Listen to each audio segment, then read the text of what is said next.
Cutting straight across now to the IMF Chief Economist Geeta Gopinath, who is briefing the media on the world economic outlook. Take a listen in.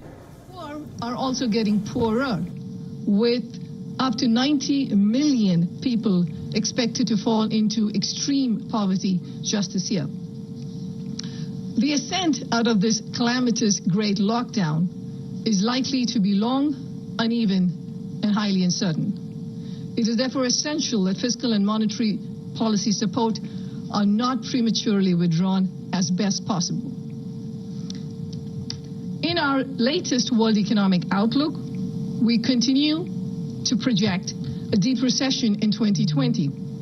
Global growth is projected to be minus 4.4%, which is a small upgrade from June.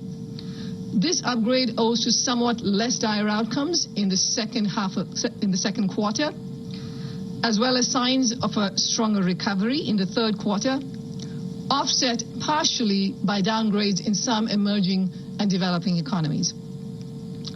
In 2021, growth is projected to rebound to 5.2%, slightly below our June projection. Now, except for China, where output is expected to exceed 2019 levels this year, output in both advanced economies and emerging and developing economies are projected to stay below 2019 levels well into 2021. Now, countries that rely heavily on contact-intensive services and oil exports face weaker recoveries compared to manufacturing-led economies. Now, the divergence in income prospects between advanced economies and emerging and developing economies, excluding China, triggered by this pandemic, is projected to worsen. We are upgrading our forecast for advanced economies for 2020 to minus 5.8%, followed by a rebound in growth to 3.9% in 2021. This is a partial recovery. For emerging markets and developing economies, excluding China, instead we have a downgrade, with growth projected to be minus 5.7% in 2020 and then rebounding to 5% in 2021. Now, with this, the cumulative hit to per capita income for emerging and developing economies, excluding China, over this year and next is projected to be greater than that for advanced economies. Now, this crisis will leave scars well into the medium term, as labor markets take time to heal, investment is held back by higher uncertainty and worsening balance sheets, and lost cooling impairs human capital. Now, after the rebound in growth in 2021, global growth is expected to gradually slow to about 3.5% in the medium term, which means that over the medium term, we have a projection of a permanent loss in output pretty much everywhere in the world. The cumulative loss in output, for instance, relative to the pre-pandemic projected path, will grow from 11 trillion over this year and next to 28 trillion by end 2025. Now, this represents a severe setback to improvements in average living standards pretty much everywhere in the world. Now, there remains tremendous uncertainty around the outlook. There are both downside risks and upside risks. The virus is resurging with localized lockdowns being reinstituted.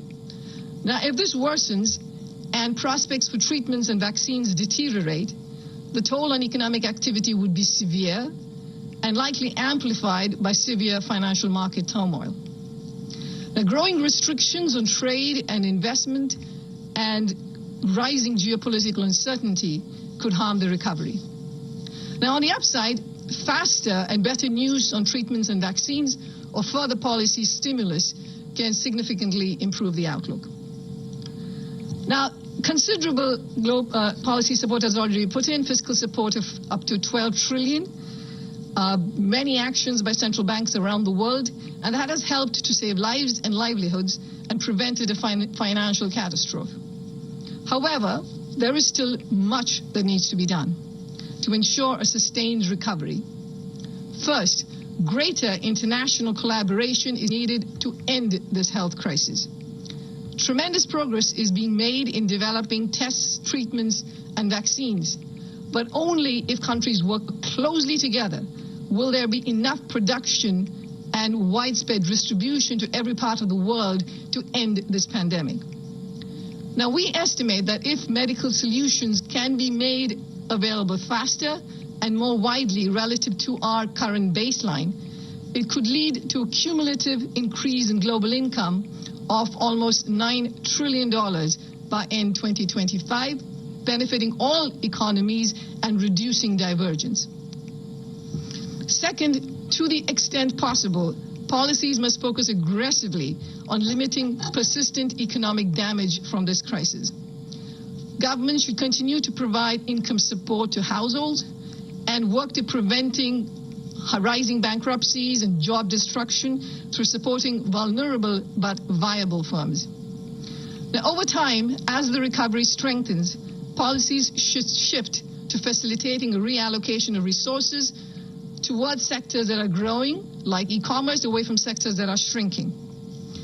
A public green infrastructure investment push in times of low interest rates and high uncertainty can significantly increase jobs and accelerate the recovery, while also serving as an initial important step towards reducing carbon emissions. Now, emerging markets and developing economies are having to deal with this crisis with far fewer resources. Now, these economies will need to prioritize critical spending for health and support for the poor, and also ensure maximum efficiency. But they will also need continued support in the form of international grants, concessional aid, and in several cases, debt Fiscal relief. spending and output collapse have driven sovereign debt levels to a record 100% of global GDP. Now, while low interest rates, along with the projected rebound in growth in 2021, will stabilize debt for many countries, it will help all countries to have a medium-term fiscal framework to give confidence that debt remains sustainable. Investments in health, digital infrastructure, and green infrastructure and education can help achieve productive, inclusive, and sustainable growth. Now, this is the worst crisis since the Great Depression, and it will take significant innovation on the policy front at both at the national level and at the international level to recover from this great lockdown. The challenges are daunting, but there are reasons to be hopeful. The exceptional policy response, including the establishment of the European Union Recovery Fund and the use of digital technologies to provide social assistance, are powerful reminders that well-designed policies protect people and collective economic well-being. At the IMF, we have provided funding at record speed to 81 members since the start of the pandemic. We've granted debt relief. We've called for extended debt service suspension for low-income countries and for the reform of the international debt architecture. Building on these actions, policies for the next stage of the crisis must seek lasting improvements in the global economy that creates prosperous futures for all. Thank you. Thanks very much, Geeta.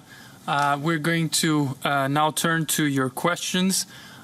We've received a number of questions online already, and let me remind you that you also now have the possibility to ask questions through WebEx. So let me start with the first question from Manav Rai from La Tribune. His question is as follows. Emerging market economies are facing increasing risks from the crisis, as there is a possibility of a second wave with rising cases, and they face currency volatility, rising deficits, depleting foreign reserves, etc. How can fiscal and monetary tools be applied to overcome this?